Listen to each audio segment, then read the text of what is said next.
الحمد للہ رب العالمین والصلاة والسلام علی حبیبہ محمد وآلہ وصحبہ اجمعین. اعوذ باللہ من الشیطان الرجیم. بسم اللہ الرحمن الرحیم. رابطہ اور استغراق کی بات چل رہی تھی. آگے فرماتے ہیں مراقبات کی حقیقت. مراقبہ احدیت کا مفہوم اور حقیقت یہ ہے کہ اللہ تعالیٰ کی ذات کے مقابلے میں تمام عالم معدوم ہے. مراقبہ احدیت میں سالک پر جو کیفیت وارد ہوتی ہے وہ یہ ہے کہ اسے محسوس ہوتا ہے جیسے اللہ کے علاوہ تمام عالم کا ہونا نہ ہونا برابر ہے، اور وہ پوری طرح متوجہ الی اللہ ہو جاتا ہے. پناہ بلندی و پستی توئی ہما نیستم آنچ ہستی توئی، یعنی ہر بلندی پستی کی پناہ تیری ذات ہے اور حقیقی ذات اللہ کی ہے، باقی کا ہونا نہ ہونا برابر ہے. یہی وحدت وجود اور وحدت شہود کا فلسفہ پیدا ہوا. شیخ ابن العربی رحمۃ اللہ تعالی علیہ نے وحدت الوجود کی اصطلاح دی.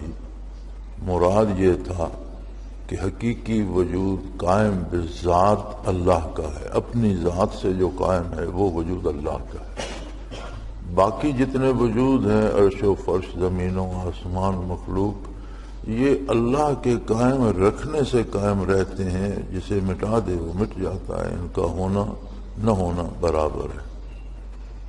پھر اس میں آگے چل کے لوگوں کو دھوکہ لگا، غلطی لگی، اور بجائے اس کے صحیح مفہوم کو سمجھنے کے الٹ بنا لیا گیا کہ ہر چیز میں خدا اللہ موجود ہے اور ہر چیز ہی اللہ ہے. یعنی جو اصل بات تھی اس سے بات بالکل الٹ گئی.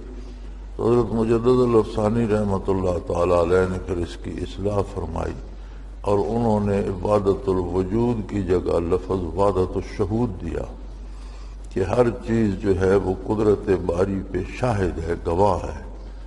باقی جتنی مخلوق ہے یہ اس کی عظمت پہ گواہ ہے. یہ ذاتی طور پر ان کی کوئی حیثیت نہیں، یہ اس کے بنانے سے قائم ہے. جس چیز کو دیکھو وہ اس کی عظمت پہ گواہ ہے. تو مراقبہ احدیت میں یہ کیفیت وارد ہوتی ہے، اور اسی کی طرف متوجہ ہونا چاہیے کہ حقیقی وجود صرف ذات باری تعالیٰ کا ہے. اس کے بعد مراقبہ معیت آتا ہے. مراقبہ معیت میں سوچے کہ ہر جگہ ذات باری تعالیٰ حاضر و ناظر ہے، صرف باعتبار علم کے نہیں بلکہ اعتبار ذات کے میرے ساتھ ہے، اور اس کی حیبت اپنے قلب پر طاری رکھے. مراقبہ معیت میں وَهُوَ مَعَكُمْ أَيْنَمَا كُنْتُمْ، اللہ کریم تمہارے ساتھ ہے تم جہاں بھی ہو، جس حال میں بھی ہو، جس وقت بھی ہو.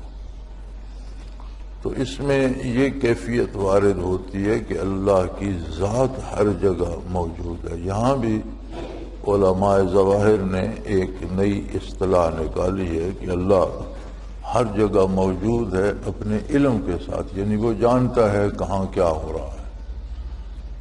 تو یہ صحیح نہیں ہے. اللہ ذاتی طور پر ہر جگہ موجود ہے.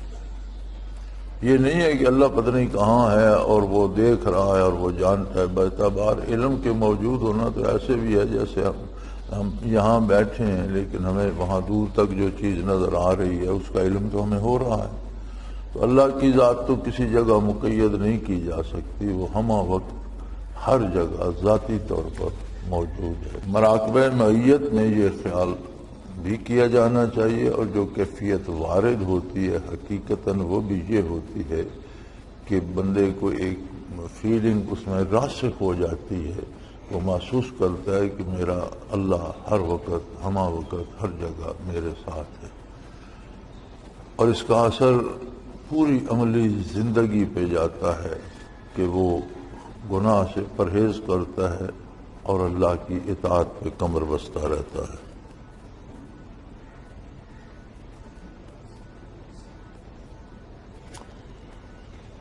پھر اس کے بعد ہے مراقبہ اقربیت، نحن اقرب الیہ من حبل الورید۔ اس آیت کے تابع یہ مراقبہ کیا جاتا ہے کہ ہم شاہ رگ سے بھی زیادہ اس کے قریب ہیں۔ بدن انسانی میں 2.5 کھرب کے قریب 2.5 کھرب سیل ہیں، جو آج کی سائنس کہتی ہے۔ ہر سیل کی 2.5 کھرب سیل کی اپنی موت و حیات ہے۔ ہر سیل میں منفی مثبت اجزاء موجود ہیں۔ ہر سیل کی اپنی زندگی ہے، نئے سیل پیدا ہوتے ہیں، پرانے مرتے رہتے ہیں۔ یہ تو موجودہ سائنس کا کلیہ بھی ہے کہ ہر سیل اپنے جیسا دوسرا سیل پیدا کر کے مر جاتا ہے، حتیٰ کہ کوئی سیل 6 مہینے سے زیادہ نہیں چلتا، یعنی 6 مہینے میں پورا انسانی جسم نیا بن جاتا ہے، کھال بال دانت ہڈی گوشت پوست ہر چیز نئی ہو جاتی ہے، پہلی ختم ہو جاتی ہے۔ اب جو قادر مطلق اس سیل کی حیات کا ذمہ دار ہے، اس کی پیدائش کا ذمہ دار ہے، اس کو تخلیق فرماتا ہے، اس میں جو خصوصیات ہیں وہ پیدا فرماتا ہے۔ اب آپ کی سائنس بھی یہ کہتی ہے کہ ہر سیل میں ایک کتاب موجود ہے جس میں اس شخص کی زندگی کا پورا نظام درج ہے۔ حتیٰ کہ میں پڑھ رہا تھا، وہ سائنسدان کہتے ہیں کہ یہاں تک درج ہے کہ کس عمر میں کس دن کتنا وقت گزرنے کے بعد اس کا ایک بال سفید ہوگا، کب اس کا ایک دانت خراب ہوگا، کب اس کی بینائی میں فرق آئے گا۔ یعنی جتنے نشیب و فراز زندگی میں چھوٹے سے چھوٹے آتے ہیں، چوٹ لگتی ہے، کوئی ڈیمیج ہوتا ہے، کہیں نقصان ہوتا ہے وجود کا، وہ ساری تفصیلات اس کتاب میں درج ہیں، اور 2.5 کھرب کتابیں ہر وجود میں موجود ہیں، ہر سیل میں ایک کتاب موجود ہے۔ تو سیل صرف سیل ہی نہیں ہے، اس کی خود اپنی زندگی ہے، اس میں موت و حیات ہے، اس میں منفی مثبت وہ بجلی ہے، اس میں پوری زندگی کی ایک کتاب ہے۔ تو اتنے باریک سیل کو جو تخلیق کرتا ہے، انسان کے کس قدر قریب ہے وہ۔ اسی لیے فرمایا گیا نحن اقرب الیہ من حبل الورید، شاہ رگ سے بھی زیادہ قریب ہے، اس لیے کہ شاہ رگ بھی تو انہی سیل سے بنی ہوئی ہے، وہ ہر سیل میں موجود ہے۔ تو پتہ نہیں کتنے کروڑوں سیل ایک شاہ رگ میں ہوں گے، تو وہ ہر سیل میں موجود ہے، لہذا شاہ رگ سے بھی زیادہ قریب ہے۔ تو مراقبہ اقربیت میں اس کی کیفیت وارد ہوتی ہے۔ یہ جو ہم باتیں کر رہے ہیں، یہ ہم پڑھ کر مانتے ہیں، سن کر مانتے ہیں۔ پڑھ کر علم حاصل کرنا ایک اور شے ہے، سن کر علم حاصل کرنا ایک اور شے ہے۔ ہم پڑھتے ہیں آگ جلا دیتی ہے، کوئی ہمیں بتاتا ہے آگ جلا دیتی ہے، یہ بھی علم ہو گیا ہمارے پاس کہ آگ، لیکن اگر ہم آگ سے جل جائیں، اگر ہمارا ہاتھ آگ میں چلا جائے، اگر ہمیں آگ لگ جائے، تو پھر جو علم حاصل ہوتا ہے وہ اور ہے۔ تو یہ سارا جو ہے علم کا حصول پڑھ کر سن کر یہ اور ہے، اور مراقبے میں جو کیفیات آتی ہیں وہ عملی طور پر سالک محسوس کرتا ہے کہ واقعی اللہ ہر چیز سے میرے قریب تر ہے۔ نحن اقرب الیہ من حبل الورید، اور فرمایا یہاں خیال رکھے کہ وہ باعتبار ذات کے قریب اور باعتبار وجدان کے بعید ہے، یعنی اس کی ذات جو ہے وہ تو ہر سیل سے بھی زیادہ قریب تر ہے ہمارے، لیکن باعتبار وجدان کے کہ ہم اسے دیکھ لیں یا محسوس کریں، یہ ہمارے بس کی بات نہیں۔ اس سے ہمیں اس لیے دور محسوس ہوتا ہے کہ ہم میں وہ محسوس کرنے کی، وہ خالق ہے، ہم مخلوق ہیں۔ ہمارے احاطہ علم میں یا ہماری محسوسات میں، ہماری محسوسات بھی فانی، ہمارا علم بھی فانی، وہ باقی ہے، اس میں سما نہیں سکتا، تو باعتبار وجدان کے بعید ہے، ہماری رسائی سے باہر ہے، لیکن باعتبار ذات کے قریب ہے۔ اس کے بعد انہیں مراقبات ثلاثہ کہتے ہیں، احدیت، معیت، اقربیت۔ اب اس کے بعد سیر کعبہ۔ سیر کعبہ کی کیفیات کیا ہیں؟ اس میں فرماتے ہیں اس مراقبہ میں یہ احتیاط ہوتی ہے کہ سالک یہ خیال نہ کرے کہ ان پتھروں کا مراقبہ کر رہا، اس کی حقیقت کچھ اور ہی ہے۔ والبیت عبارت من لطیفۃ الربانیہ فی بعد موہوم محبت التجلیات فی بعد موہوم محبت التجلیات الذاتیہ فمختصۃ بہ صورۃ الکعبۃ ما کونہا من عالم الخلق امر مبتن لا یدرکہ حس ولا خیال بل هو ما کونی من المحسوسات لیس بمحسوس وکونی فی جہت لیس لہ جہت فتمثل ولا مثل لہ ھذا شان الکعبۃ وحقیقت الکعبہ۔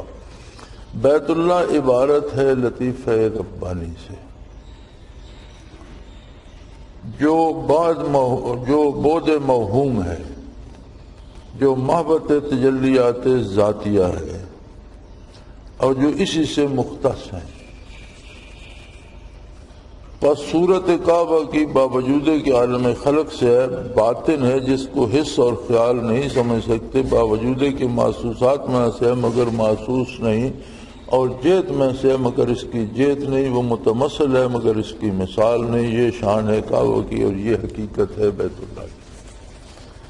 فرماتے ہیں کہ کعبہ ان پتھروں کا نام نہیں ہے، یہ مکان اور یہ پتھر جو ہیں یہ اس مقام کی نشاندہی کرتے ہیں جو اللہ کی تجلیات کا مرکز ہے۔ جو بیت اللہ میں پتھر لگے ہوئے ہیں، اگر یہی پتھر اکھیڑ لیے جائے اور ایسی عمارت کسی اور جگہ بنا دی جائے تو وہ بیت اللہ یا کعبہ نہیں بنے گا۔ یعنی کعبۃ اللہ اس خاص مقام کا نام ہے، روئے زمین پر یہ واحد مقام ہے جو ذاتی تجلیات کے نزول کا مرکز ہے، جہاں اللہ کی ذاتی تجلیات ہوتی ہیں، اور وہ تجلیات ہوتی ہیں جو اسی بیت اللہ سے مختص ہیں، یعنی وہ کہیں نہیں پائی جاتی۔ اللہ کی تجلیات بے شمار ہیں، جتنی اس کی صفات ہیں، ہر صفت کی اپنی تجلی ہے، اور ذاتی تجلیات بھی اس کی ذات کے مطابق ہیں۔ کہیں وہ رحم فرماتا ہے تو تجلی رحمت کی ہوتی ہے، کہیں اس کا کرم ہوتا ہے تو تجلی کرم کی ہوتی ہے، کہیں گرفت ہوتی ہے، غضب ہوتا ہے تو تجلی بھی اس طرح کی ہوتی ہے۔ تو یہ بیت اللہ کی تجلی جو ہے یہ اسی کے ساتھ خاص ہے، یہ تجلی اس کی معبودیت ذاتی کی ہے، جہاں وہ مخلوق کی عبادات کو قبول فرماتا ہے، اور یہ خاص ہے بیت اللہ شریف سے، یعنی جو اسی سے مختص ہیں، یہ تجلی اسی کے ساتھ مخصوص ہے۔ صورت اس کی باوجود کہ عالم خلق سے ہے، نظر آ رہا ہے کہ ایک عمارت بنی ہوئی ہے، اس میں پتھر لگے ہوئے ہیں، لیکن باطن ہے، یعنی بظاہر تو ایک صورت ہے لیکن یہ اس کی حقیقت نہیں، حقیقت اس صورت کے اندر ہے۔ بظاہر صورت ہے لیکن حقیقتاً باطن ہے، یعنی جو چیز اصل ہے وہ یہ صورت اس کی نشاندہی کر رہی ہے، اس مرکز کی، اس جگہ کی۔ مجھے ایک دفعہ اتفاق ہوا تھا، ہمارے یہاں کچھ غیر مقلدین ہوتے تھے، وہ ایک ہی فیملی تھی، اللہ کی شان ساری، کچھ شہر چھوڑ کر چلے گئے، کچھ فوت ہو گئے، تو انہیں یہ غیر مقلدین کو یہ وہم ہوتا ہے کہ ہر بندہ ہی شرک میں مبتلا ہے ہمارے سوا۔ تو ایک دفعہ مجھے وہ کہنے لگے کہ جی ہم آپ سے بات کرنا چاہتے ہیں۔ ضرور کریں۔ تو 4-5 بیٹھے تھے، قرآن کریم کھولے ہوئے، ایک میرے لیے نسخہ رکھا ہوا کہ آپ یہاں بیٹھ جائیں۔ تو جن آیات میں توحید کا ذکر تھا وہ انہوں نے مارک کر کے رکھی ہوئی ہوتی ہے۔ کچھ آیات پڑھی جی ان کے بارے جی ہم بیان کرنا چاہتے ہیں۔ میں نے کہا چھوڑو ان آیات کی بحث کو، مجھے ایک سوال کا جواب دے دو، میں تو سمجھتا ہوں سارے مسلمان ہی بت پرست ہیں۔ کہنے لگے جی کیسے؟ میں نے کہا یار ہندوؤں نے بت تراش کے انسانی صورت بنا لی ہے، آپ نے ویسے ہی پتھر لگا کے ایک عمارت بنا لی ہے، وہ بھی سارے پتھر ہی لگے ہیں بیت اللہ میں، روئے زمین کے مسلمان اسی کو سجدہ کیے جا رہے ہیں، تو کیا ضروری ہے کہ پتھر کو انسانی شکل پہ تراشا جائے تو وہ بت ہے؟ ویسے بت نہیں ہے جب آپ اس کے سامنے سجدہ کر رہے ہیں۔ تو بس ان کا علم ختم ہو گیا، انہیں کچھ نہیں آتا۔ یہ تو عجیب بات ہے۔ میں نے کہا عجیب بات ہے تو سوچو، پھر جب سمجھ آئی تو مجھے بھی بتانا۔ تو انہیں یہ سمجھ نہیں آ رہی تھی کہ ان پتھروں کو سجدہ کوئی نہیں کرتا، یہ پتھر مسجود خلائق نہیں ہے، یہ اس مرکز تجلیات کی نشاندہی کر رہے ہیں جسے اللہ کریم نے مقرر فرمایا ہے کہ زمین کے اس حصے پر قبولیت عبادت یا مسجودیت کی تجلی ذاتی جو ہے وہ ہمہ وقت متوجہ رہتی ہے۔ تو یہ بات سمجھنے کے بعد تو آسان ہے، لیکن بظاہر آسان نہیں ہے۔ تو اسے سمجھنا چاہیے کہ کعبہ محسوسات مخلوقات میں سے ہے، پتھر مخلوق ہے اللہ کے سامنے، لیکن اس کی حقیقت باطن ہے، اس کے اندر جو حقیقت ہے وہ تجلی ذاتی ہے جو اسی سے مختص ہے، دوسری جگہ نہیں ملتی۔ اور باطن یہ ایسا ہے کہ جس کو حس اور خیال سمجھ نہیں سکتے، جو اس کے اندر حقیقت ہے اسے ہم سوچ کر یا پڑھ کر یا سن کر نہیں سمجھ سکتے، وہ صرف اللہ اور اللہ کے رسول کے بتانے پر ایمان لانا پڑے گا۔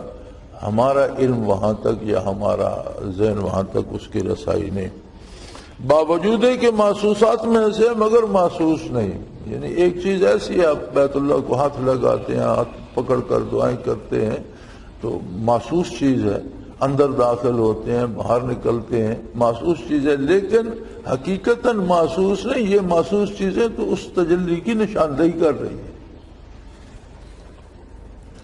اور جیت میں ہے مگر اس کے لیے جیت نہیں۔ ایک سمت میں ہے، ہم اسی طرف منہ کر کے نماز پڑھتے ہیں، لیکن اس کی حقیقت کسی سمت میں قید نہیں۔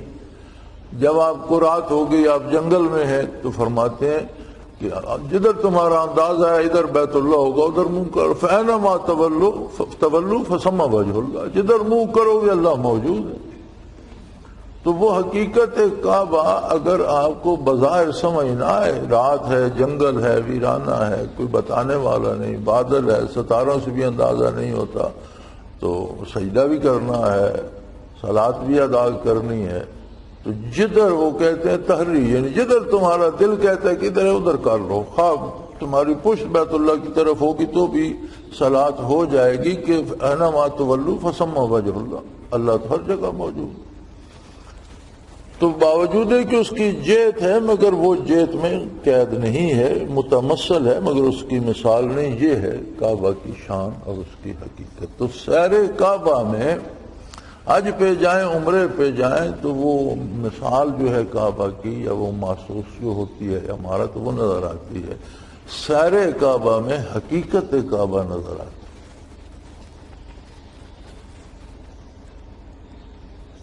اس کے بعد مراقبہ فنا و بقا کرایا جاتا ہے، اور اس کے بعد سالک المجذوب کے منازل طے کرائے جاتے ہیں۔ خیال رہے کہ سالک المجذوب اور مجذوب سالک میں بڑا فرق ہے۔ سالک المجذوب اور مجذوب سالک، اس کی تفصیل آگے آ رہی ہے۔ سالک المجذوب متبع شریعت ہوتا ہے، سالک المجذوب شریعت کا اتباع کرتا ہے، اس کا پابند ہوتا ہے، یہ ایک منزل ہے منازل سلوک میں سے۔ مگر مجذوب سالک ظاہراً متبع شریعت نہیں ہوتا کہ اس کے قواعد باطنی جل چکے ہوتے ہیں۔ ہر پاگل کو ولی سمجھ لینا درست نہیں ہے۔ کچھ لوگ ہوتے ہیں جو منازل سلوک حاصل کرتے کرتے تجلیات باری سے ان کے قواعد ذہنی جل جاتے ہیں اور وہ مجذوب ہو جاتے ہیں۔ تو مجذوب کے حواس مختل ہو جاتے ہیں. تو ویسے بھی جس کا دماغ خراب ہو جائے، حواس باقی نہ رہیں، وہ شریعت کا مکلف نہیں رہتا. تکلیف شرعی اس کے لیے ہے جو عاقل ہو، عقل کام چھوڑ دے. تو فرق یہ ہوتا ہے کہ عام پاگل صرف پاگل ہوتا ہے، اور مجذوب سالک جو ہوتا ہے یہ وہ آدمی ہوتا ہے جو باقاعدہ سلوک سیکھتا ہے، حاصل کرتا ہے. کسی منزل پہ جا کر تجلیات باری کی وجہ سے اس کی باریک نسیں، جو دماغ کے باریک سیل ہیں، وہ جل جاتے ہیں، اس کی عقل کام چھوڑ جاتی ہے. تو بظاہر وہ شریعت کا مکلف ہی نہیں رہتا، نہ اسے ہوش رہتا ہے لباس کا، نہ کھانے پینے کا، پاگلوں کی طرح ہو جاتا ہے. لیکن اس کے پاس منازل ہوتے ہیں کہ اس راہ میں چلتے ہوئے پاگل ہوتا ہے. کوئی پیدائشی پاگل ہوتے ہیں، کوئی ویسے پاگل ہو جاتے ہیں. ان سب کو ولی مان لینا یا مجذوب سمجھ لینا درست نہیں، جو عوام کا طریقہ ہے. اور پھر مجذوب خواہ کسی درجے کا بھی ہو، اس سے دوسرے بندے کو فائدہ حاصل نہیں ہوتا. یعنی اس کے پیچھے پھرنے کی ضرورت نہیں ہے، وہ کسی کو کوئی فائدہ پہنچا نہیں سکتا. اس کی مثال فرماتے ہیں ایسی ہے جیسے کسی بینا کو اس کی آنکھوں پر پٹی باندھ کر موٹر میں بٹھا کر پشاور سے لاہور لے جائیں، یا کسی نابینا کو موٹر میں بٹھا کر اتنا سفر کرا لیں، پھر اس سے راستے کی تفصیلات یا نشان راہ پوچھیں تو وہ کچھ نہیں بتا سکے.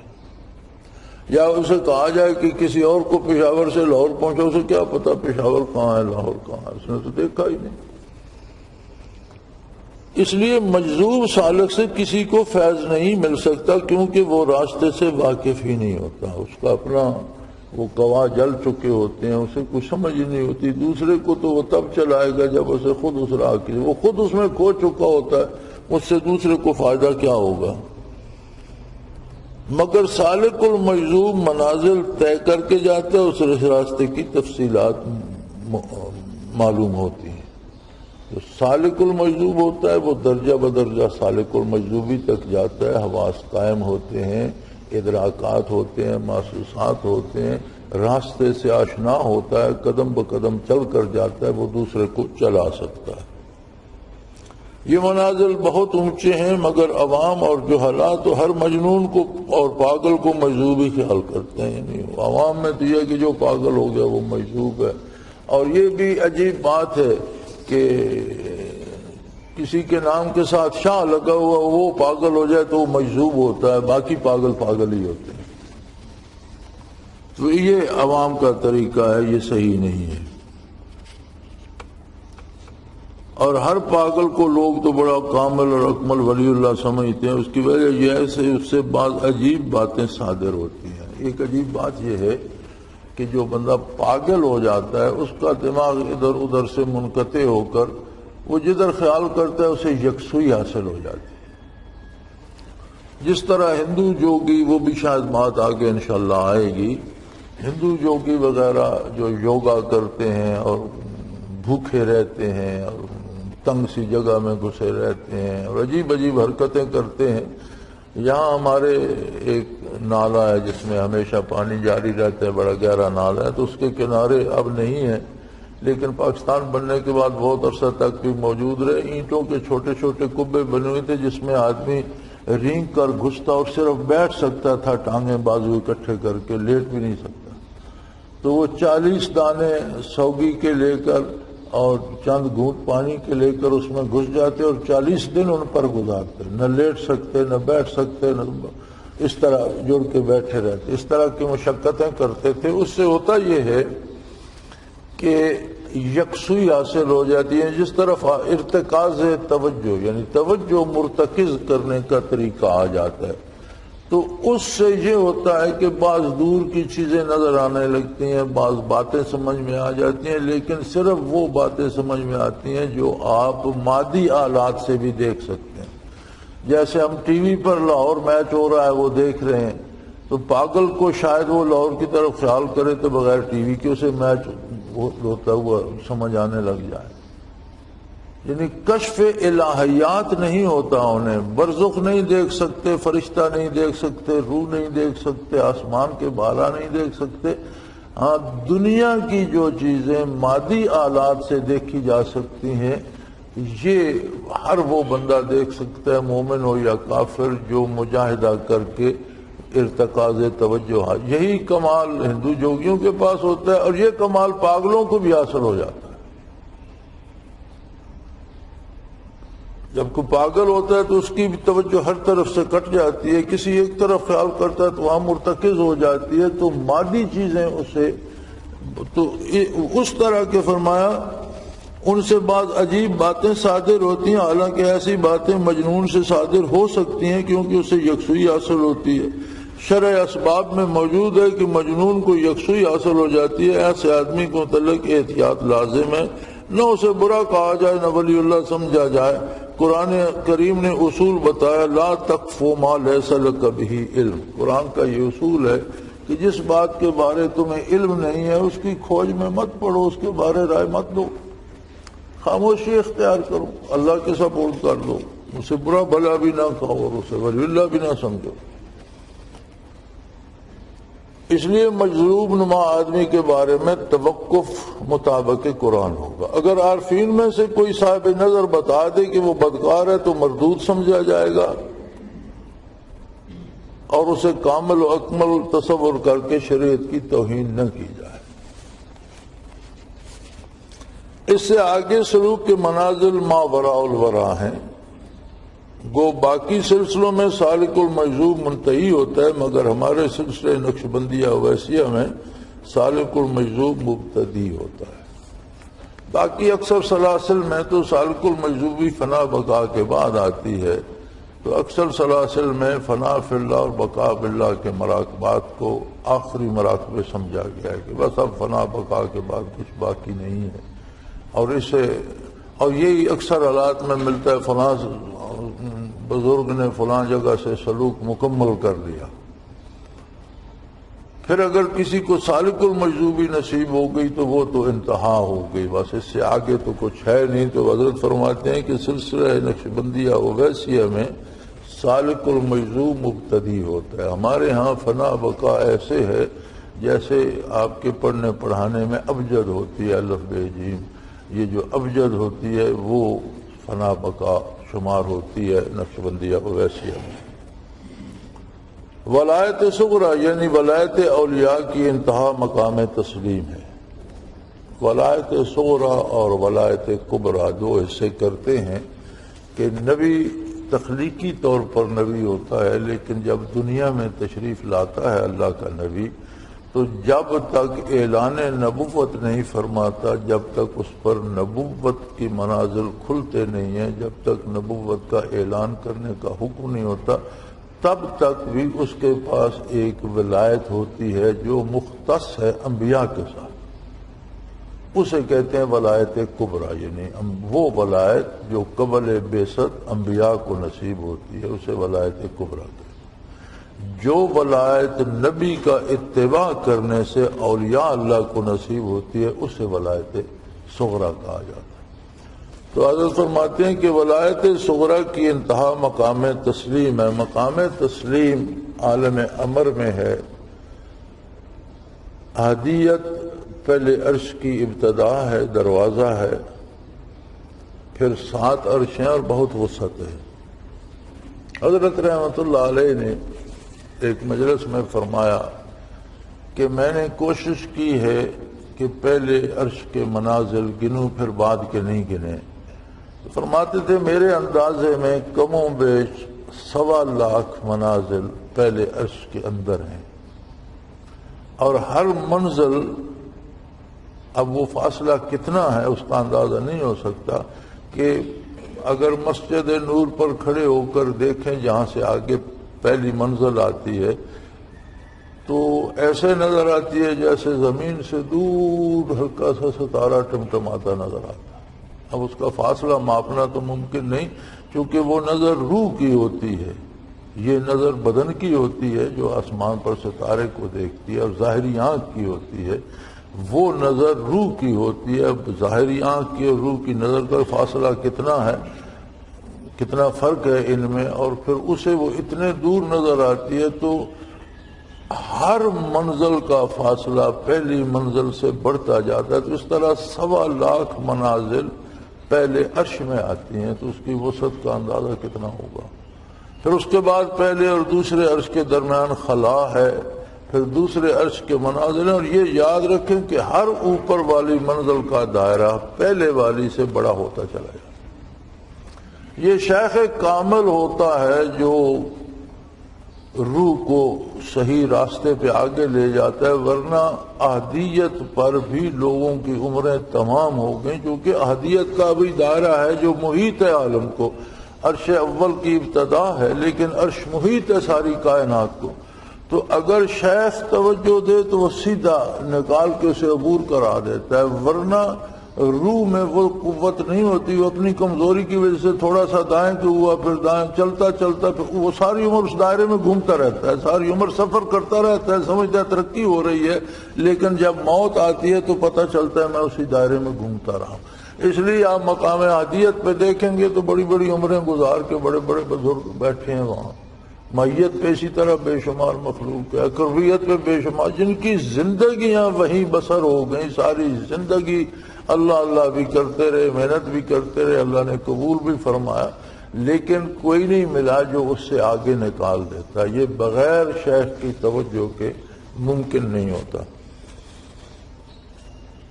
تو فرمایا تسلیم سے آگے ولایت انبیاء علیہ السلام شروع ہوتی ہے، جسے ولایت کبریٰ کہتے ہیں۔ ہم ولایت کے مناظر کی تفصیل بیان کر دیتے اور ہر مقام کی نشاندہی بھی کرتے، مگر ایک قابل ہستی نے ایسا نہ کرنے کا مشورہ دیا۔ وہ بات دل میں بیٹھ گئی کہ اس تعریف سے فائدہ اٹھا کر کوئی جھوٹا مدعی ولایت مقامات کا نام بتا کر اپنی ولایت کا سکہ جما کر اللہ کے بندوں کو گمراہ کرتا رہے۔ وہ کہتے ہیں ولایت صغریٰ ولایت کبریٰ کے ہر مقام کی نشاندہی کرتے، مگر اس خیال سے نہیں کر رہے کہ کوئی جھوٹا مدعی ولایت مقامات کے نام یاد کر کے لوگوں کو گمراہ کرتا پھرے گا۔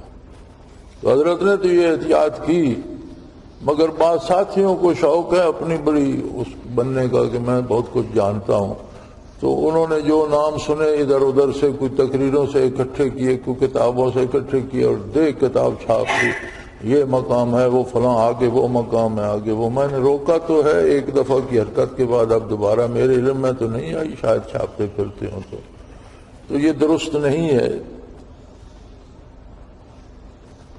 ہاں اتنا اشارہ کر دینا ضروری سمجھتے ہیں کہ اگر تعالیٰ کو منظور ہو تو ولایت اولیاء کے منازل انتہا تک طے ہو سکتے ہیں اور کرائے جا سکتے ہیں، مگر چونکہ اس انتہا عالم امر اور عالم حارت میں جا کر ہوتی ہے، اس لیے مدت درکار ہے، اور ولایت انبیاء کی انتہا نہ کسی ولی اللہ کو بتائی گئی نہ معلوم ہو سکتی۔ یعنی ولایت اولیاء کی تو ایک حد ہے۔ اب آگے جب ولایت انبیاء شروع ہوتی ہے تو ان میں ایک فرق ہے، ولی اللہ کو بھی ولایت انبیاء نصیب ہوتی ہے، اس میں جا سکتا ہے، لیکن وہ اس کی حیثیت یہ ہوتی ہے جس طرح شاہی خادم شاہی محل میں یا شاہی دربار میں جاتا ہے۔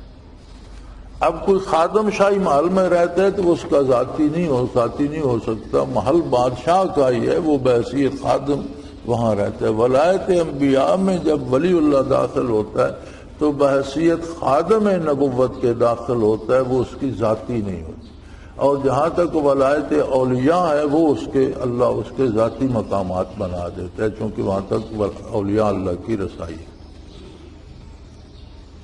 تو فرماتے ہیں کہ ولایت انبیاء کی انتہا نہیں اور کوئی حد نہیں، اور در حقیقت سلوک کی انتہا ہے ہی نہیں، کیونکہ سلوک عبارت ہے قرب الہی سے، اور قرب الہی کی کوئی حد نہیں۔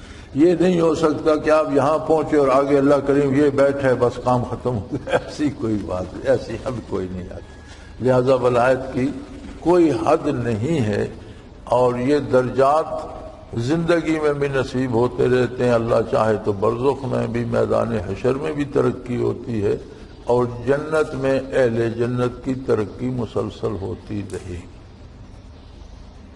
یعنی جنت کا یہ عالم ہے کہ ایک لقمہ کسی نے کھایا ہے تو اسی کھانے کا دوسرا لقمہ لے گا تو اس میں لذت پہلے لقمے سے زیادہ ہو۔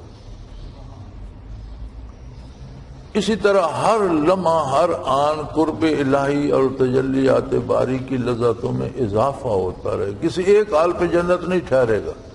یہ انسان کا مزاج تو ایسا ہے کہ جنت بھی ایک حال پہ ٹھہر جائے تو یہ 10ویں دن اکتا جائے گا کہ یار یہ کیا مصیبت میں پھنس گئے. وہی کھانا ہے اور وہی سب کچھ ہے. بنی اسرائیل کو من و سلوہ ملا تھا تو وہ اکتا گیا, انہوں نے کہا یا اللہ ہمیں کوئی دال ساگ اگانے دے زمین سے, ہم تو مر گئے روز یہ حلوہ گوشت کھا کھا کر. حالانکہ پکا پکایا بنا بنایا مل جاتا تھا, لیکن انسانی مزاج ہے. وہ پکار اٹھے کہ موسیٰ علیہ السلام کوئی دعا کرو, کوئی کھیتی اگائیں, کوئی پیاز دالیں اگائیں, کوئی زمین سے غلہ اگائیں, کھائیں پیئیں. یار یہ تو حلوہ گوشت کھا کھا کر ہم مر گئے. تو اگر جنت میں وہ یکسانیت ہو تو یہ حضرات تو تنگ پڑ جائیں گے. تو جنت کا ہر لمحہ گویا ہر لمحہ ترقی ہوتی رہے گی, اور قرب الہی میں بھی, عنایات الہی میں بھی, کھانے پینے میں بھی, لذتوں میں بھی. تو یہی مراد ہے, یہی ولایت ہے قرب الہی کا حصول. تو اس کی کوئی انتہا نہیں, لہذا ولایت ختم نہیں ہوتی. ولایت اولیاء کے منازل طے کرنے کے لیے چند شرائط. ان منازل و مقامات کے طے کرنے کے لیے 5 شرائط ہیں. فرماتے ہیں شیخ کامل و اکمل صاحب تصرف ہو. 2 شرطیں لگائی ہیں. کامل و اکمل, ایک تو خود اس نے حاصل کیا ہو مکمل صحیح طریقے سے. دوسرا صاحب تصرف ہو, وہ دوسرے کو کرا بھی سکتا ہو, اس پہ بھی قادر ہو. جیسے میں پہلے بھی عرض کر چکا ہوں کہ ایک آدمی پڑھ لیتا ہے, اس کے پاس علم ہوتا ہے لیکن وہ پڑھا نہیں سکتا. ایک آدمی پڑھا سکتا ہے, تقریر نہیں کر سکتا, جلسے میں کہیں تو بیان نہیں کر سکتا, مدرس بہت اچھا ہے. تو شیخ کے لیے شرط ہے کہ پہلے خود کامل و اکمل ہو, اس نے مکمل کسی کامل شیخ سے وہ نعمت حاصل کی ہو.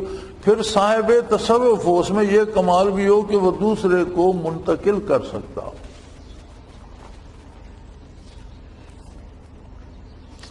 جو توجہ دے کر سالک کو اس راہ پر چلاتا جائے, مگر اس کے لیے کافی عرصہ تک دوام صحبت شیخ لازمی ہے.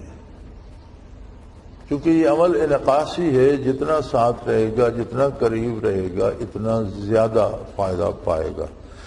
گاہے گاہے توجہ اور صحبت شیخ سے تو ولایت صغریٰ کے منازل طے ہونے سے رہے. وہاں کبھی کبھار ملنے سے تو اتنا زیادہ فائدہ نہیں ہوگا. کسی کامل کی روح سے رابطہ ہو جائے, لیکن یہ مبتدی کا کام نہیں. یہ جو استفادہ کیا جاتا ہے اور فیض حاصل کیا جاتا ہے ارواح مبارکہ سے اولیاء اللہ کے, تو فرماتے ہیں مبتدی کا کام نہیں. یہ کام تو تب جا کے شروع ہوتا ہے جب اتنی تربیت اس کی ہو جائے کہ اس کی برزخ میں رسائی ہو جائے, کلام بالارواح نصیب ہو جائے, روحوں سے بات کر سکتا ہو.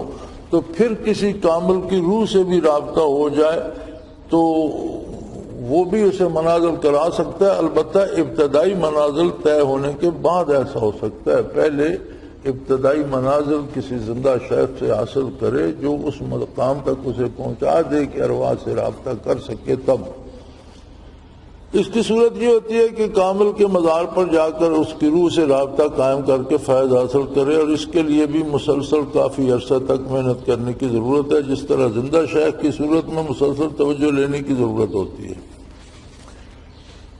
تیسرے, قبر پر جانے کی بجائے روحانی طور پر رابطہ کر کے فیض حاصل کرے.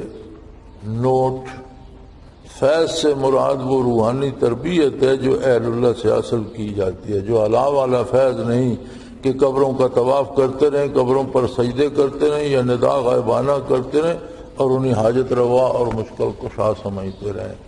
جو یہاں ہمارے ایک دوست ہیں, ان کے پاس بہت سے ٹرک ہوتے ہیں, تو انہوں نے ٹرکوں پر لکھا ہوا ہے فیضان حق بہو, یعنی وہ سلطان بہو رحمۃ اللہ کا فیض ان ٹرکوں کو سمجھتے ہیں. تو یہ فیض نہیں ہوتا, فیض ہوتی ہے روحانی ترقی یا توجہ یا تربیت. نمبر 4, شیخ زبردست جذبہ کا مالک ہو, مقناطیسی قوت رکھتا اور اس کے انوار میں اتنی طاقت ہو کہ سالک کے روح کو اپنے انوار کے ذریعے کھینچ کر لے جائے. یہ مسکین اور منمنی شخصیتیں جو ہیں یہ شیخ بننے کی اہلیت نہیں رکھتی. شیخ صاحب جرت اور حضرت نے جو لفظ استعمال فرمایا کہ زبردست جذبہ کا مالک، اس میں جرأت ہو، مقناطیسی قوت رکھتا ہو، ایسا جاذب ہو کہ انسان سامنے آئے تو اس کا الگ ہونے کو دل نہ چاہے، اس کے انوارات میں اتنی طاقت ہو کہ سالک کی روح کو اپنے انوارات سے کھینچ کر لے جائے اور توجہ غیبی سے روحانی طور پر سالک کی تربیت کر سکے۔ پھر ایسے لوگ جو ہوتے ہیں ان سے ملاقات بھی رہے بہت اچھی بات، لیکن ملاقات نہ ہو تو آپ جہاں بھی ہوں ان کی توجہ غیبی بھی وہاں تربیت کرتی رہتی ہے۔ پانچویں شرط یہ ہے سالک اور اللہ تعالیٰ کی ذات کے درمیان ایک نسبت پیدا ہو جائے، یعنی یہ سارے کا مقصد نہ پیر بننا ہو، نہ دولت کمانا ہو، نہ شہرت کمانا ہو، بلکہ مقصد سالک کا اللہ کا قرب حاصل کرنا ہو، جس کی وجہ سے اس کے اور اللہ کے درمیان ایک تعلق پیدا ہو جائے، اور اس کی وجہ سے سالک کو اس طرح فیض ملے جیسے انبیاء علیہ السلام کو براہ راست فیض ملتا ہے۔ اب کسی نبی کی کوئی تربیت نہیں فرماتا، نہ ولایت میں نہ نبوت میں، براہ راست اللہ کریم سے فیض ملتا ہے۔ پھر سالک جب اس مقام پہ پہنچ جائے تو فرق یہ ہوتا ہے کہ انبیاء کو براہ راست اللہ کریم کے درمیان اور نبی کے درمیان کوئی واسطہ نہیں ہوتا، براہ راست فیض ملتا ہے، مگر ولی اور اللہ کے درمیان اتباع نبوی کا واسطہ ہوتا ہے۔ ایک مقام ایسا بھی آتا ہے کہ جہاں سالک پہنچ کر براہ راست قدرت باری سے اسے فیض نصیب ہونا شروع ہو جاتا ہے، اور من جانب اللہ اس کے منازل چلنا شروع ہو جاتے ہیں۔ لیکن جس طرح نبیوں کو براہ راست فیض ملتا ہے، لیکن نبی اور اللہ کے درمیان کوئی واسطہ نہیں ہوتا، اور ولی اور اللہ کے درمیان نبی کی ذات اور اس کا اتباع واسطہ ہوتی ہے۔ نبی ولی کو بواسطہ نبوت ملتا ہے، یعنی اسے یہ فیض بواسطہ نبی کریم صلی اللہ علیہ وآلہ وسلم ملے گا، اور حضور کی جوتیوں کے صدقے فیض حاصل کرے گا۔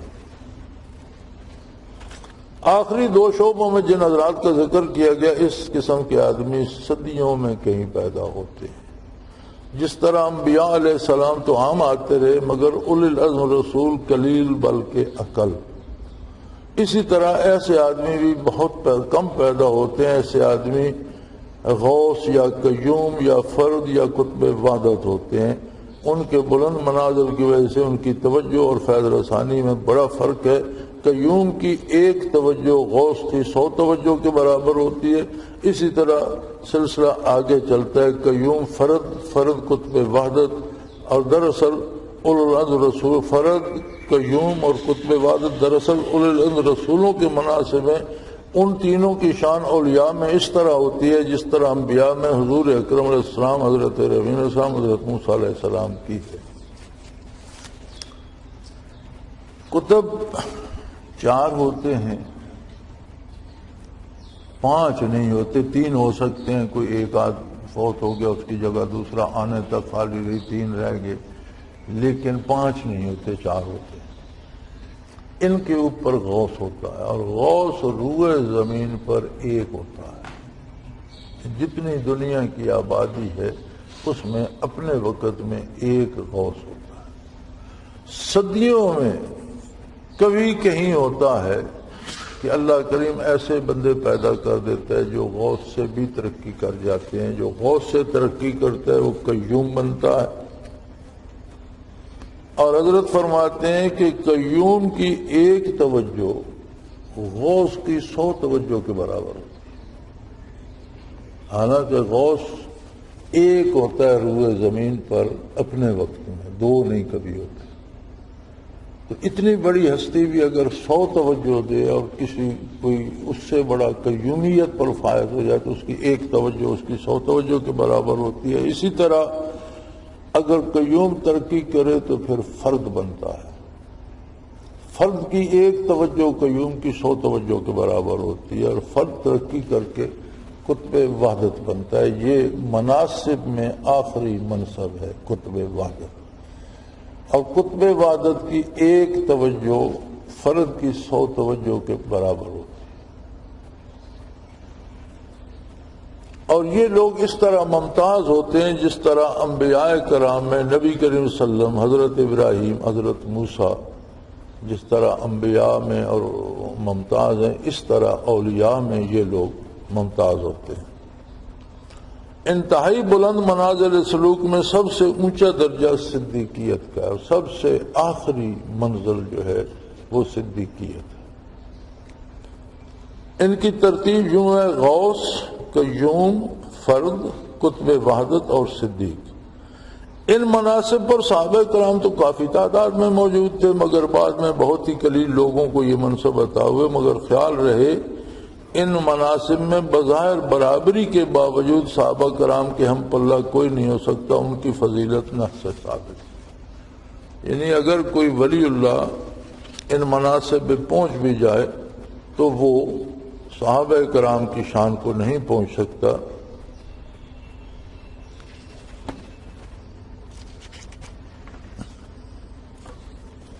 چونکہ وہ ان کی شان صحابیت قرآن کی آیت سے ان کی مدارج ثابت ہیں، اور یہ ان کے خادم ہی رہتے ہیں۔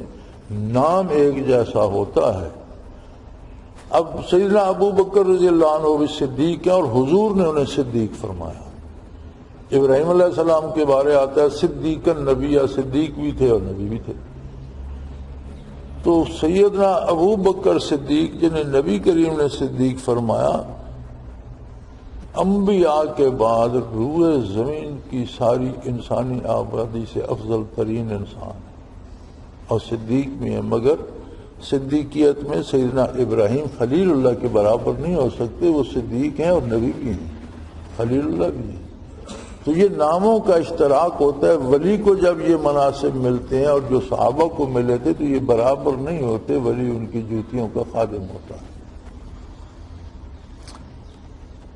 قطب وحدت میں 3 امتیازی خصوصیات ہوتی ہیں، جسے قطب وحدت تک اگر کسی کی رسائی ہو جائے تو اس میں 3 خاص باتیں پائی جاتی ہیں۔ کوئی آدمی رات دن مسلسل اس کی صحبت میں رہے تو القاء کیے بغیر اس کے لطائف منور ہو جاتے۔ یعنی قطب وحدت میں یہ قوت ہوتی ہے کہ اس کے پاس بیٹھ رہو تو وہ آپ کو توجہ نہ بھی دے تو لطائف منور ہو جاتے، بلکہ منازل سلوک بھی شروع ہو جاتے ہیں۔ اس کا کوئی تربیت یافتہ اس کی اجازت کے بغیر بھی کسی کو لطائف کرانا شروع کر دے تو دوسرے آدمی کے لطائف منور ہو جاتے ہیں۔ ایک تو ہوتے ہیں نا کہ صاحب مجاز مقرر کیے جاتے ہیں، انہیں اجازت دی جاتی ہے کہ دوسروں کو ذکر کرائیں۔ تو قطب وحدت کے شاگرد جو ہیں ان میں سے کسی کو اجازت نہ بھی ہو، دوسرے کو لطائف بتا کے شروع کرا دے تو اس کے لطائف بھی منور ہو جاتے ہیں۔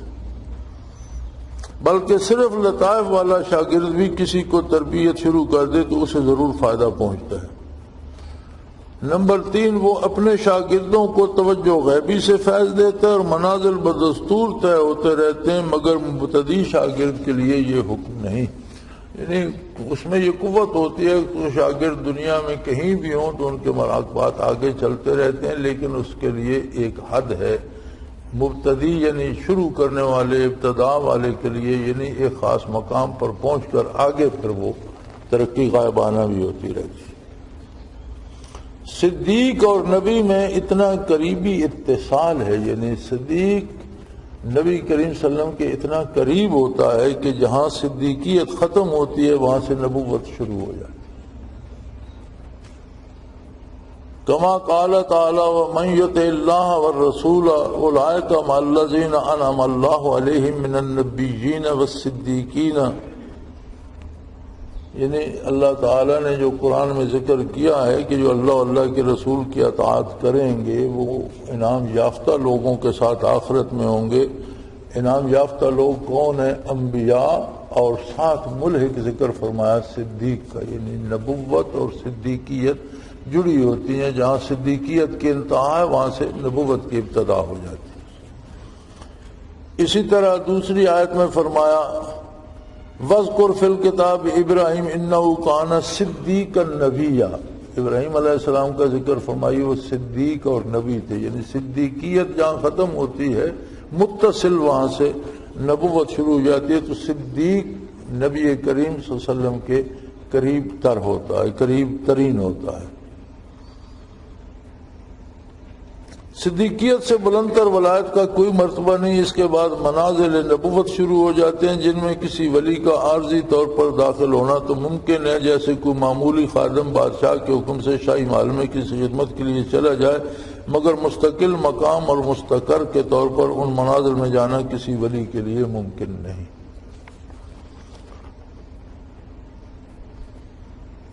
فرماتے ہیں کلامنا اشارات و بشارات و اسرار و کنوز و رموز لا نصیب الاکثر فیہا الا ان یؤمنوا بها بحسن الظن وینتج ایمانہم ثمرات تزلہم ولا یؤمن بها الا من آمن بقدرت القادر و بحکمت الحکیم۔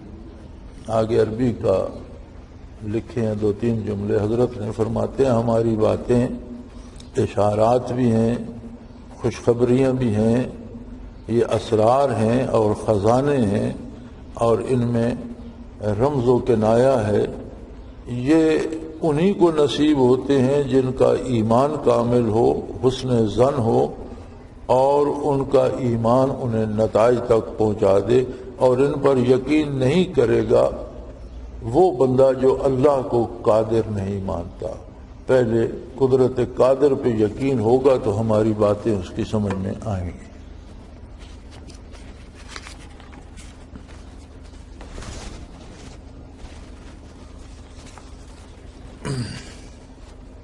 اس سے آگے ہے ولایت انبیاء علیہ السلام۔ انسانی نسل کے وجود کا باعث اور زمین کی آبادی کا سبب حضرت آدم علیہ السلام کا وجود ہے، اور محبت و محبوبیت کا سبب بھی ان کا وجود ہے، کما قال تعالی انی جاعل فی الارض خلیفہ۔ فرماتے ہیں جس طرح زمین کی انسانی آبادی کا سبب وجود ہے آدم علیہ السلام کا، اسی طرح محبت الہی اور اللہ سے تعلق کا پہلا سبب بھی آدم علیہ السلام ہی کا وجود ہے۔ تمام انسانی کمالات وہیں سے شروع ہوئے، اور سب سے بڑا انسانی کمال جس کی غرض سے انسان کو پیدا کیا گیا کہ وہ اللہ کی معرفت حاصل کرے، اس کی بنیاد بھی وہیں سے شروع ہوتی ہے، آدم علیہ السلام سے ہی۔ جیسے اللہ کریم نے فرمایا کہ انی جاعل، میں زمین پر اپنا نائب بنا رہا ہوں۔ اس بنا پر رب العالمین نے دائرہ محبت کا صدر نشین بھی انہی کو بنایا۔ ولایت انبیاء کے کئی دائرے اور بھی ہیں، ولایت عیسوی، ولایت موسوی، ولایت محمدی کے دائرے، ان کے علاوہ مقام تکلیمی دائرہ ولایت ابراہیمی بھی ہیں۔ فرمایا یہ سارے ولایت کے، انبیاء کی ولایت کے مختلف دوائر ہیں، لیکن دائرہ محبت جو ہے اس کے صدر نشین آدم علیہ السلام ہی ہیں کہ ہر چیز کی بنیاد انہی سے شروع ہوئی۔ محبت الہی، عشق الہی، طلب الہی اور وصول الہی، ساری چیزیں، ساری نعمتوں کی ابتدا انہی کے وجود مبارک سے۔ حضرت ابراہیم علیہ السلام کو طرح طرح کی آزمائشوں میں ڈالا گیا اور امتحان میں پورے اترے، اس لیے رب العالمین نے انہیں اپنی خلیل بنایا۔ ان کی ولایت کے دائرے کا نام مقام خلا ہے، یہ بھی عالم امر میں آتا ہے، دائرہ مقام خلا۔ جس طرح بادشاہ کے مقربین خاص ہوتے ہیں جن سے راز و نیاز کی باتیں کی جاتی ہیں، خفیہ اسرار بتائے جاتے ہیں، یہ کلیم اللہ ہیں جن سے راز و نیاز کی باتیں کی۔ حضرت موسیٰ علیہ السلام جنہیں اس دنیا میں براہ راست شرف کلیمی سے نوازا گیا اور اللہ کریم نے ان سے کلام فرمایا، ان کی ولایت کے دائرہ کا نام محبیت ہے۔ پھر راس و رئیس المحبوبین حضرت محمد الرسول اللہ صلی اللہ علیہ وسلم ہیں، ان کی ولایت کے دائرہ کا نام دائرہ محبوبیت ہے۔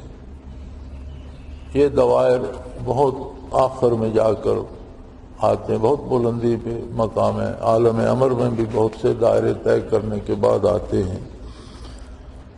اور دائرہ حب صرفہ کے بعد مقام رضا ہے، جس کے متعلق امام ربانی مجدد الافسانی فرماتے ہیں انہ ینبغی مجاوزتها والوصول الى مقام الرضا الذي هو نہایت مقام السلوک والجذبہ وهو عزیز جدا لا يصل الیہ الا واحد من الالوف۔ فرماتے ہیں حضرت مجدد رحمۃ اللہ علیہ دائرہ مقام رضا کے بارے لکھتے ہیں، یہ شان ہے کہ کشف و کرامت سے آگے قدم رکھا جائے اور مقام رضا کو حاصل کیا جائے، جو مقامات سلوک و جذبہ کی انتہا ہے اور اس کا حصول بہت ہی مشکل ہے۔ ہزاروں اولیاء میں سے کوئی اس مقام تک پہنچتا ہے۔ یہ عالم امر کے مختلف دوائر ہیں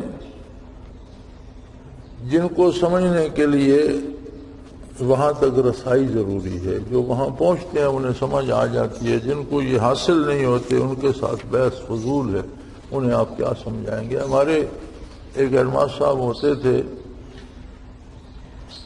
لالہ موسیٰ میں، تو مجھے ان کی وہ بات ابھی تک یاد ہے اور بڑی یاد ہے۔ تو وہاں آ جاتے تھے کبھی کبھی مارننگ پریئر میں، جب صبح سکول کی دعا ہوتی ہے تو ایک دن دعا میں وہ فرمانے لگے کہ کوئی بچہ کو تلاوت کرتا تھا، اس کا چند آیتیں پڑھ کے معنی بتا، تو اس میں جنت کا ذکر آیا۔ تو وہ فرمانے لگے بھئی دنیا میں جنت کی باتیں آپ جتنی بھی سنتے رہیں آپ اس کو سمجھ نہیں سکتے، سمجھ وہیں جا کر آئے گی۔ تو انہوں نے ایک مثال دی کہ ایک آدمی ہو جو جنگلوں میں رہتا ہو، جس نے کبھی پہیہ بھی نہ دیکھا ہو، گاڑی کا تصور ہی جس نے کوئی گاڑی دیکھی ہی نہ ہو۔ اب آپ کہیں جنگل میں جائیں، اسے مل جائیں، آپ اسے سمجھانا چاہیں کہ اس طرح ٹرین ہوتی ہے، ریل ہوتی ہے، اس کی لوہے کی پٹڑی ہوتی ہے، اس کے پہیے ہوتے ہیں، وہ بڑے بڑے مکان بنے ہوتے ہیں، ان میں سیٹیں لگی ہوتی ہیں، تھرڈ کلاس ہوتی ہے، سیکنڈ ہوتی ہے، وہ سنتا رہے گا اپنے ذہن میں تانا بانا، لیکن ریل گاڑی کی تصویر اس کے ذہن میں نہیں آئے گی جب تک دیکھے گا نہیں۔ تو فرماتے تھے دنیا میں اگر یہ حال ہے تو جنت کی تصویر ہمارے ذہن میں کیسے آ سکتی ہے؟ تب پتہ چلے گا جب دیکھیں گے۔ تو یہ دوائر جو حضرت نے زیر بحث لائے ہیں، آپ نے صرف ان کی طرف اشارہ فرمایا، ان پر زیادہ بات نہیں کی، اس لیے کہ جو وہاں پہنچے گا وہ سمجھ پائے گا۔ وہاں تک رسائی نہ ہو تو لمبی بحث کے بعد بھی کچھ حاصل نہیں ہوتا۔ پھر آگے انبیاء علیہ السلام کی ولایت کا ذکر فرمایا اور فرماتے ہیں بعض صوفیہ کا خیال ہے، جیسے امام ربانی رحمۃ اللہ علیہ قول سے معلوم ہوتا ہے کہ ولایت انبیاء مقام رضا پر منتہی ہوتی ہے، مگر مقام رضا کے آگے دائرہ کمالات نبوت، دائرہ کمالات رسالت، دائرہ کمالات اولی العزم ہے۔ اس پر تمام محققین کا اتفاق ہے کہ یہ دائرے مقام رضا کے بعد آتے ہیں، پھر مقام رضا کو انتہا کیوں کر کہا جا سکتا ہے؟ ان دائروں کے مراقبات میں اصل مقصود مراقبہ ذات باری کا اور اس کی ذات کے فیض کا انتظار ہے۔ یعنی جو مراقبات آگے جاتے ہیں اور جو ان کے نام ہیں، اصل کیفیت بنیادی وہی ہے کہ ہر دائرے میں مزید رضائے الہی، مزید برکات، مزید کرم بندے کو نصیب ہوتا ہے اور مزید قرب نصیب ہوتا ہے۔ بس کمالات نبوت اور رسالت اور کمالات اولو العزمی کا منشا وہی ذات ہے، مگر حیثیت بدلتی ہے بے اعتبار حیثیت کے، یہ مراقبات اور ان کی کیفیت بدلتی ہے۔ شاہی دربار میں کئی لوگ جاتے ہیں، ایک عام آدمی اپنی درخواست لے کے جاتا ہے، وہ بھی شاہی دربار میں داخل ہوتا ہے، بادشاہ کو دیکھتا ہے۔ ایک کسی ملک کا سفیر آتا ہے، وہ اپنے بادشاہ کا پیغام، اب دونوں بادشاہ کے قریب ہیں لیکن ان کی حیثیت کے اعتبار سے کیفیت میں کتنا فرق ہے۔ یہی بات یہاں ارشاد فرماتے ہیں کہ سب دوائر کا مقصد قرب الہی ہے، لیکن ہر دائرے کی اپنی حیثیت اور اپنی کیفیت ہے، اور با اعتبار کیفیت کے بہت فاصلہ ہے۔ با اعتبار حیثیت کے یہ مراقبات اور ان کی کیفیات تبدیل ہوتی رہتی ہیں۔ مثلا اس حیثیت سے کہ وہ ذات منشا جمیع قربات یعنی مسجودیت وغیرہ کا یہ دائرہ حقیقت صلات کا ہے، با اعتبار مسجودیت کے کہ سجدہ صرف اس ذات کو کیا جائے گا اور یہ مقام صرف اللہ کو نصیب ہے، اس کا مرکز دائرہ حقیقت صلات ہے۔ اس حیثیت سے کہ وہ ذات تمام نقائص، احتیاط اور رذائل سے مبرہ اور منزہ، یہ دائرہ حقیقت سوم ہے کہ اللہ ہر عیب سے پاک ہے اور ہر کمی سے مبرہ اور بلند ہے، تو اس کا مرکز دائرہ حقیقت سوم ہے۔ اس حیثیت سے کہ وہ جمیع خلائق کا مسجود و معبود ہے، اس کا مرکز دائرہ حقیقت کعبہ ہے۔ اور اس حیثیت سے کہ وہ ذات منشا ہے کتب سماوی کا اور ذات واسع بے کیف و بے جہت ہے، اس کو دائرہ حقیقت قرآن کہتے ہیں۔ یہ مختلف دوائر ہیں جو عالم سامنے کھڑے ہو کر قرآن پڑھتے ہیں، یہ بیت اللہ شریف میں اور زمین پر ہوتے ہیں۔ یہ حقیقت کعبہ، حقیقت صوم، حقیقت صلاۃ، حقیقت قرآن عالم امر کے بلند ترین دائروں میں سے ہیں، اور بڑی منازل طے کرنے کے بعد آتے ہیں، اور بہت قلیل عقل لوگ وہاں تک پہنچتے ہیں، بہت کم لوگوں کو نصیب ہوتے ہیں، بہت بلند ہیں۔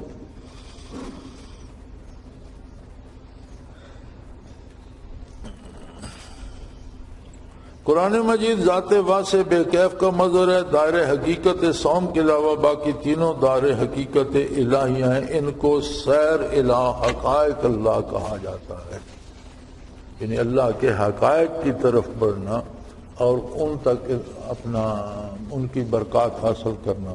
یہ تمام دائرے مقام رضا سے آگے ہیں۔ ان کے بعد دائرہ قیومیت، پھر دائرہ افرادیت، پھر دائرہ قطب عبادت، اس کے بعد دائرہ صدیقیت ہے جو سلوک کی انتہا ہے۔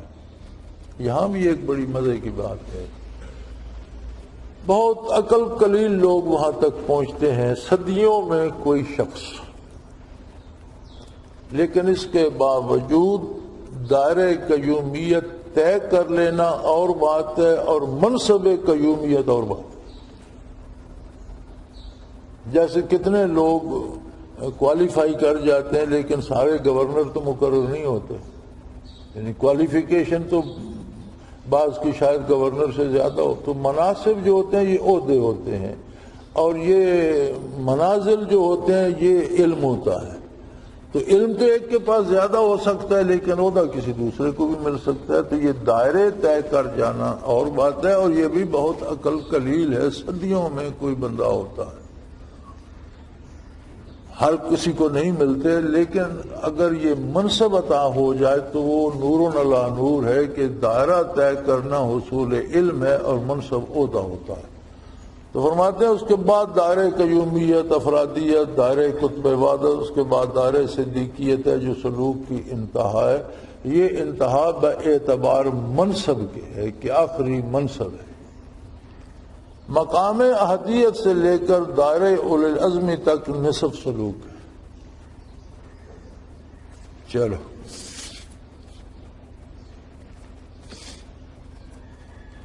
اب یہ دائرہ اولی العزم صرف سننا آسان ہے، وہاں تک پہنچنا آسان نہیں۔ تو یہ حضرت فرماتے ہیں کہ یہ اندازہ یہ ہے کہ یہ نصف سلوک ہے،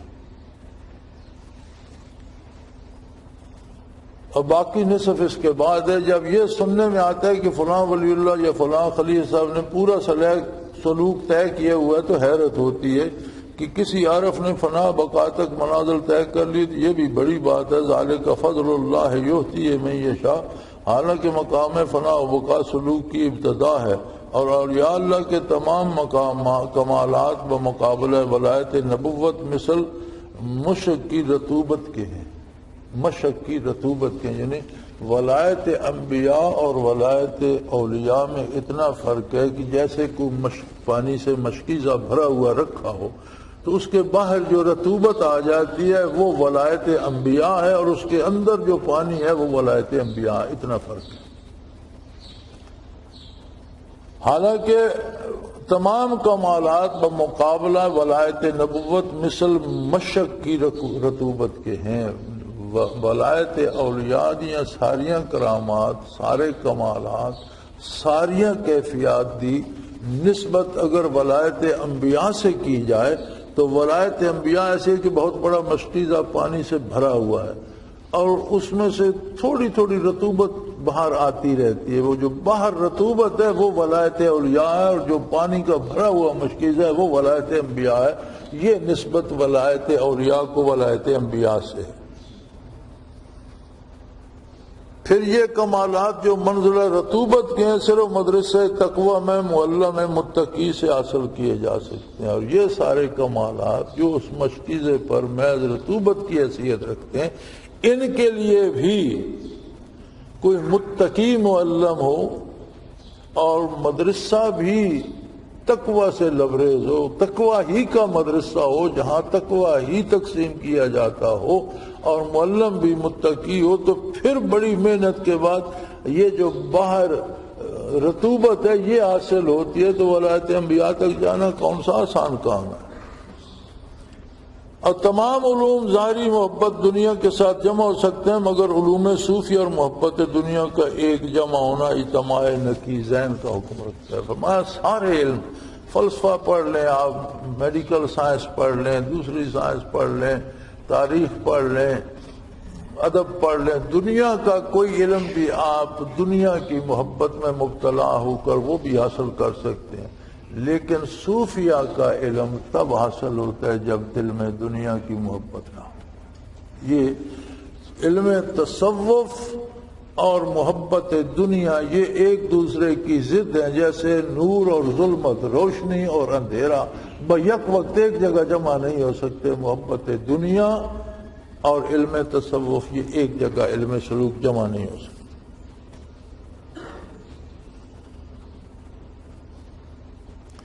ان العلوم كلها لا يعبد تحصيلها مع محبت الدنیا.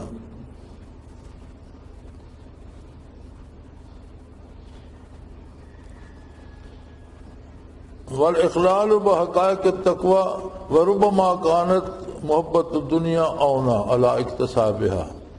یعنی تمام علوم دنیا کی محبت اور تقوی کے بغیر حاصل ہو سکتے ہیں، دنیا کی محبت کے ساتھ حاصل ہو سکتے ہیں، بغیر تقوی کے حاصل ہو سکتے ہیں. اور بعض اوقات دنیا کی محبت ان علوم کو حاصل کرنے میں معاون ثابت ہوتی ہے. جس کے پاس دنیاوی وسائل زیادہ ہوتے ہیں وہ دنیاوی علوم زیادہ حاصل کر لیتے ہیں، یعنی دنیا کی محبت اس میں مدد بھی کرتی ہے. وعلوم ہؤلاء قوم یعنی صوفیہ، اور یہ علوم اس قوم کے جو صوفی ہیں، لا تحصل بمحبت الدنیا ولا تنکش الا بمجانبۃ الہوا ولا تدرس الا فی مدرسۃ التقوی. یہ علوم صوفیہ جو ہیں یہ کبھی حاصل نہیں ہو سکتے اگر دل میں محبت ہو دنیا کی، تو یہ ناممکن ہے. اور ان کا کوئی دروازہ نہیں کھلتا اگر دل میں خواہش نفس ہو، اور ایسے مدرسے جس میں تقوی پڑھایا جاتا ہو، اس کے علاوہ کسی مدرسے سے بھی یہ نہیں مل سکتے. مدرسہ ہی تقوی کا ہو. جیسے اللہ کا ارشاد ہے، قال اللہ تعالی واتقوا اللہ یعلمکم. جیسے اللہ کا ارشاد ہے کہ تقوی اختیار کرو، اللہ تمہیں علم عطا کر دے گا. یعنی یہ علم تقوی کی بنیاد پر نصیب ہوتا ہے. تمام علوم محبت دنیا کے ساتھ حاصل ہو سکتے ہیں، بلکہ اکثر محبت دنیا ان کے حصول میں معاون ہوتی ہے. سوائے علوم صوفیہ کے یہ علوم محبت دنیا کے ساتھ حاصل نہیں ہو سکتے. ان کا حصول خواہش نفس کے دور ہونے پر موقوف ہے، اور ان علوم صوفیہ کی تعلیم مدرسہ تقوی میں دی جائے. جیسے اللہ پاک ارشاد فرماتا ہے تقوی اختیار کرو وہ تمہیں علم عطا فرما دے گا. اس سے مراد یہی علم صوفیہ ہے. حقیقت یہ ہے کہ اسلامی تصوف و سلوک محض شجرہ خوانی، ٹوپی اوڑھنے، خرقہ پہننے، لمبی تسبیح ہاتھ میں رکھنے، عرس منانے، قوالی سننے، وجد و تواجد، ناچنے کودنے سے حاصل نہیں ہوتا.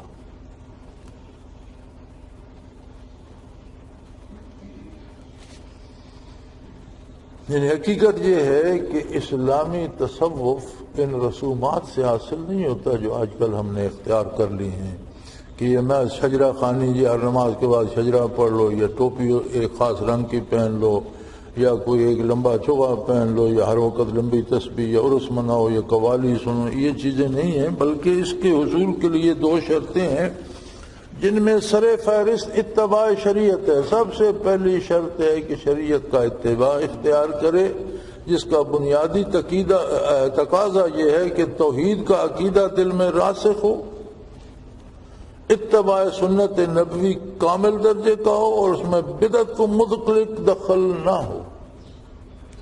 یہ جو رسومات ہیں نا، بدعات جنہیں کہتے ہیں، بدعت شرعی اور بدعت لغوی۔ بدعت شرعی وہ ہوتی ہے، بدعت لغت میں تو ہر نئے کام کو بدعت کہہ دیا جاتا ہے۔ بدعت کا مطلب ہوتا ہے کوئی نیا کام شروع کرنا۔ بدعت شرعی وہ ہوتی ہے جس کا وجود عہد نبوی یا خلفاء راشدین کے زمانے میں نہ پایا جاتا۔ مثلا نبی کریم نے کوئی کام کیا، وہ سنت ہے۔ کسی کام کرنے کی خواہش کی حضور نے، مگر کسی ظاہری وجہ سے اس وقت وہ نہیں ہو سکا، وہ بھی سنت ہے۔ کسی کام کو ہوتے دیکھا، پسند فرمایا، وہ بھی سنت ہو گیا۔ کسی کام کرنے کا حکم دیا، وہ بھی سنت ہو گیا۔ اسی طرح حضور نے فرمایا علیکم بسنتی و بسنت خلفاء الراشدین المہدیین، او کما قال رسول اللہ صلی اللہ علیہ وسلم، کہ میری سنت اور میرے خلفاء راشدین کی سنت کو مضبوط۔ اس لیے فرمایا کہ خلفاء راشدین سے کسی ایسے کام کی توقع نہیں جو انہوں نے حضور سے نہ دیکھا اور نہ سنا ہو، لہذا ان کا کام بھی سنت نبوی ہوگا کہ وہ فنا فی الرسول تھے حقیقی طور پر۔ کوئی ایسی چیز جس کا وجود عہد نبوی میں نہ ملتا، مثلا ہم نماز بعد جماعت تراویح کی پڑھتے ہیں، حضور نے 2 دن پڑھائی، تیسرے دن لوگ انتظار کرتے، حضور تشریف نہیں لے، فرمایا اپنی اپنی پڑھو۔ کیوں اپنی اپنی؟ فرمایا میں ڈرتا ہوں کہ یہ تم پر فرض ہو گئی تو بہت مشکل ہو جائے گی، لہذا اپنی اپنی پڑھتے رہو، میں نہیں پڑھاتا۔ 20 رکعت بھی اگر فرض ہو گئی تو مشکل ہو جائے گی۔ اب سنت ہے، کوئی نہیں بھی پڑھتا تو تارک سنت ہے، تو فرض سے تو چھوٹنے کی کوئی امید نہیں۔ لیکن عہد سیدنا ابوبکر صدیق کے عہد میں بھی لوگ اپنے اپنے، عہد فاروقی میں حضرت عمر رضی اللہ عنہ نے فرمایا کہ اب تو وہ خطرہ کوئی نہیں، نہ غی آنی ہے نہ فرض ہونی ہے، لہذا اب تو باجماعت پڑھی جائے۔ تو یہ سنت ہے، بدعت نہیں ہے۔ یعنی لغت میں اسے آپ بدعت کہہ دیں، نیا کام شروع کیا، لیکن بدعت شرعی نہیں ہے، چونکہ اصل عہد نبوی میں موجود ہے۔ تو جو چیز بدعت شرعی ہوتی ہے، جو رسومات اور رواجات ہم کرتے ہیں، اس کی اصل یہ ہے کہ ہر بدعت سنت کی عمارت کو ڈھا کر اس پر بنائی جاتی ہے۔ یعنی ہر بدعت کا جرم یہ ہے کہ وہاں سے سنت ہٹ جاتی ہے تو بدعت آتی ہے۔ تو سنت کو گرا کر بدعت شروع کرنا اور پھر بدعتی کو تصوف نصیب فرمایا، یہ ممکن نہیں ہے۔ شرک سے اور بدعت کو شرک کے ساتھ اس لیے جوڑ دیا حضرت نے کہ جس طرح شرک ظلم عظیم ہے، شرک بھی کرے اور اسے تصوف نصیب وہ ممکن نہیں ہے، اسی طرح بدعت بھی کرے، بدعت کی ہوا بھی معنی فیض ہے۔ یعنی بدعت کی ہوا، یعنی بدعت پر عمل نہ کرے لیکن اسے اچھا بھی سمجھتا ہو، پھر بھی معنی فیض ہے، اسے تصوف نصیب نہیں ہوگا۔ پھر شیخ کامل سے تعلق اور اس سے دلی عقیدت ضروری ہے، اس کی مخالفت معنی فیض ہے۔ اس پر قصہ موسیٰ اور خضر علیہ السلام، حضرت موسیٰ علیہ السلام حضرت خضر کا قصہ شاہد ہے۔ پھر پورے خلوص سے ذکر الہی کی کثرت، مجاہدہ، ریاضت، ان شرائط کے ساتھ منازل سلوک 10-20 سال میں طے ہو سکتے ہیں، بشرطے کہ اللہ تعالیٰ کو ایسا منظور ہو۔ تصوف تعلق مع اللہ اور اخذ حقائق کا نام ہے، اور اس کا حصول ایسے اخلاص مع اللہ پر منحصر ہے جس میں مخلوق سے کسی قسم کی امید کی آمیزش نہ ہو۔ یعنی منازل سلوک کی بنیاد توحید خالص، سنت کی محبت جو عشق کی حد تک ہو، اور خلاف سنت سے نفرت، بدعت کی ہوا بھی معنی فیض ہے۔ یعنی بدعت کی ہوا بھی نہیں لگی اسے۔ آج کل تو ہمارا ساری زندگی بدعت سے بھر گئی ہے نا، بلکہ ہم نے بدعت وہ ہوتی ہے جو ایسا، بہت سی چیزیں مباحات میں سے ہیں۔ بعض لوگ جب کجبیسی کرتے ہیں تو وہ کہتے ہیں یار یہ چائے کے حضور کے زمانے میں تو چائے نہیں تھی، آپ چائے پیتے ہیں تو یہ بدعت ہوگی۔ بعض کہتے ہیں یہ آج جو جس قسم کے جوتے آپ نے پہنے ہوئے ہیں یا لباس پہنے یہ حضور کے زمانے میں نہیں تھا، یہ بدعت ہو گیا۔ یہ فضول باتیں ہیں۔ یاد رکھیں بدعت چیز تب بنتی ہے جب اس کو باعث ثواب سمجھا جائے۔ جو نئے کھانے ہیں ان کے لیے صرف پاکیزہ اور حلال ہونا شرط ہے۔ نئے لباس کے لیے صرف ایک شرط ہے کہ وہ خلاف شریعت نہ ہو۔ لیکن کوئی اس کپڑے کو سفید شلوار قمیض کو پہننا کوئی عبادت یا ثواب کا سبب نہیں سمجھتا، کوئی چائے یا کھانے یا گوشت کو ثواب کا سبب نہیں سمجھتا، عبادت نہیں سمجھتا۔ جن رسومات کو ہم عبادت کی جگہ لے لیتے ہیں اور انہیں ثواب کا سبب سمجھتے ہیں اور ان کی اصل شریعت میں نہیں ہے، وہ بدعت نہیں۔ بدعت کے لیے یہ ضروری ہے کہ ہم اسے باعث ثواب سمجھیں، عبادت سمجھیں، مگر اس کی اصل شریعت میں نہ ہو تو وہ بدعت۔ تو یہ جو رسومات ہم نے لے لی ہیں، میں تو سمجھتا ہوں شادی میں، مرنے میں، میت پر بھی ہم کتنی بدعتیں کرتے ہیں کہ اس سے وہ بخشا جائے گا، انہیں باعث ثواب سمجھتے ہیں، جو سنت میں نہیں ہے۔ اور بنیادی بات یہ ہے تصوف کے حاصل کرنے کے لیے کہ بنیادی طور پر اخلاص مع اللہ، یعنی اس کی بنیاد اللہ کے ساتھ خلوص پر رکھی جاتی ہے، غیر اللہ سے کسی قسم کی امید نہ رکھے، ہر امید اللہ سے وابستہ کر لے، اس پر اس کی بنیاد ہے۔ ولایت اولیاء جو ولایت انبیاء ہیں ان لوگوں کو حاصل ہوتی ہے جن کو انبیاء علیہ السلام سے ظاہری اور باطنی مناسبت ہو جاتی ہے۔ کچھ لوگ ایسے ہوتے ہیں جو بظاہر یعنی کس طرح وہ زندگی گزارتے ہیں، کماتے کس طرح ہیں، خرچ کس طرح کرتے ہیں، لوگوں سے تعلقات کیسے ہیں، اس میں بھی انہیں ظاہر میں بھی انبیاء سے مناسبت ہو جاتی ہے اور باطنی کیفیات میں بھی انہیں انبیاء سے مناسبت ہو جاتی ہے، انہیں ولایت انبیاء کے منازل نصیب ہوتے ہیں۔ اتباع سنت میں قدم راسخ ہو، شریعت حقہ سے بے التفاتی اور تصوف سلوک میں آپس میں کوئی رشتہ نہیں۔ اگر کوئی شریعت کو اہمیت نہیں دیتا، اس پر عمل نہیں کرتا اور وہ سمجھے کہ سلوک بھی حاصل کر لے گا تو یہ ممکن نہیں ہے۔ اور مناسب باطنی یہ ہے کہ جس طرح انبیاء علیہ السلام کے قلوب منور ہیں اور ملائکہ کے وجود منور ہیں، اسی طرح عارف کا باطن بھی منور ہو، دل میں استمرار کبیرہ و صغیرہ کو جگہ نہ دے، اس کے دل میں گناہ جگہ نہ پا۔ استمرار ہوتا ہے بار بار کرنا۔ تو آدمی ولی اللہ سے گناہ ہو سکتا ہے، غلطی کر سکتا ہے، لیکن اس غلطی کو بار بار کرنا منافی ولایت، غلطی کا ہو جانا منافی ولایت نہیں، انسان ہے، لیکن بار بار وہی غلطی کرے تو پھر منازل ولایت طلب ہو جاتے ہیں، پھر ولایت نہیں۔ استمرار صغیرہ و کبیرہ ولی کی شان، استمرار تو ہوتا ہے بار بار کرنا۔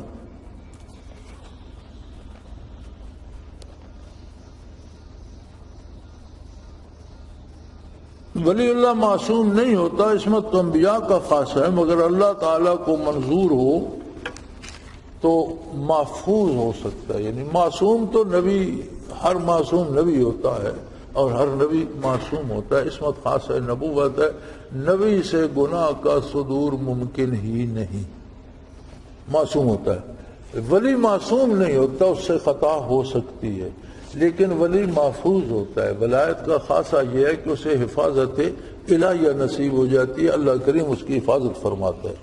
یہ ضروری نہیں کہ کاروبار ترک کر دے، یہ نہیں کہ وہ کام کاج کرنا چھوڑ دے اور گوشہ نشین ہو جائے، بلکہ کن ظاہراً جسمانیاً و فی الباطن روحانیاً۔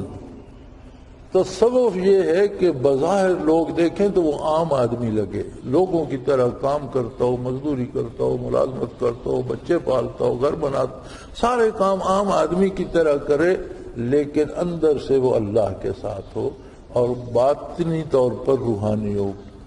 جیسے کن ظاہراً جسمانیاً و فی الباطن روحانیاً۔ اور صوفیاء منع کرتے ہیں کہ آپ جو آپ کا خاندانی لباس ہے جس میں رہتے ہیں اس میں تبدیلی نہ کریں کہ اپنی ولایت ظاہر کرنے کے لیے لباس بدل لیا اور چوغے بنا لیے اور تسبیح گلے میں پہن لی اور خاص قسم کی ٹوپی پہ۔ فرمایا یہ جو ہے نا یہ ہیلے حوالے یہ تصوف میں جائز، جیسا ہے ویسا رہے، اپنے حال پہ رہے۔ اور عام آدمی کو یہ سمجھ نہیں آنی چاہیے کہ یہ کوئی خاص بندہ ہے، عام لوگوں کے ساتھ رہے، میل جول لین دین، لیکن اس کا میل جول، اس کا لین دین، اس کا کاروبار شریعت کے مطابق حلال اور جائز ہو۔